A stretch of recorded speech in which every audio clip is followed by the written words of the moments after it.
Bonjour tout le monde, j'espère que vous allez bien. Je vous retrouve pour ce podcast du mois de septembre où il sera question de la rentrée scolaire et littéraire en France. Au Japon aussi se déroule la rentrée scolaire, mais l'ambiance est toute différente en France, notamment parce que les gens sont de plus en plus occupés. Et puis le temps est agréable encore, mais on sent bien l'arrivée de l'automne. Justement, à ce sujet, je vous parlerai d'une coutume concernant l'éternuement. Allez, allons-y. Alors, dans le Season Talk du mois de septembre, je souhaiterais vous parler de la rentrée en France. C'est une période qui marque la fin des grandes vacances. Tout d'abord, se déroule en général vers le 3 septembre la rentrée des classes. De l'école primaire jusqu'à l'université, c'est le début du nouveau trimestre ou du nouveau semestre. En général, les écoliers ont beaucoup de nouvelles fournitures à acheter.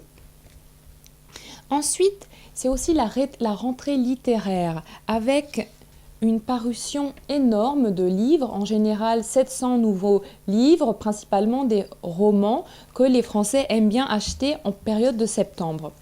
Et puis récemment, il y a aussi la rentrée du cinéma qui permet de profiter des nouveaux films qui sortent en septembre avec des prix réduits.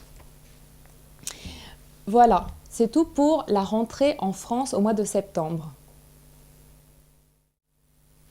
Ensuite, dans le coin culturel du mois de septembre, je souhaiterais vous parler du... Tcham ! Et oui, je souhaiterais vous parler de l'éternuement, dont l'onomatopée en français est atchoum. Vous savez peut-être aux États-Unis, quand quelqu'un éternue, on lui dit « God bless you ».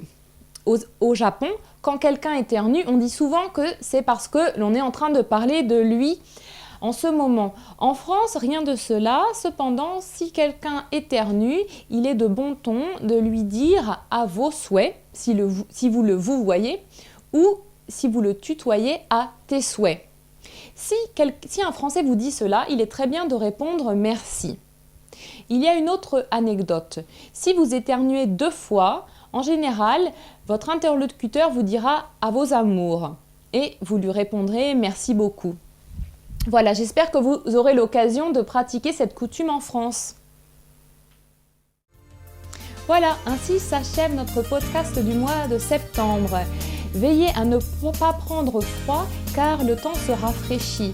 Cependant, si vous voyez quelqu'un éternuer et que vous êtes en France, essayez d'utiliser cette expression que nous avons étudiée aujourd'hui, à tes souhaits ou à vos souhaits. Vous aurez un effet très bon garanti. Voilà, je vous dis à très bientôt, bon courage pour vos études et à un prochain podcast.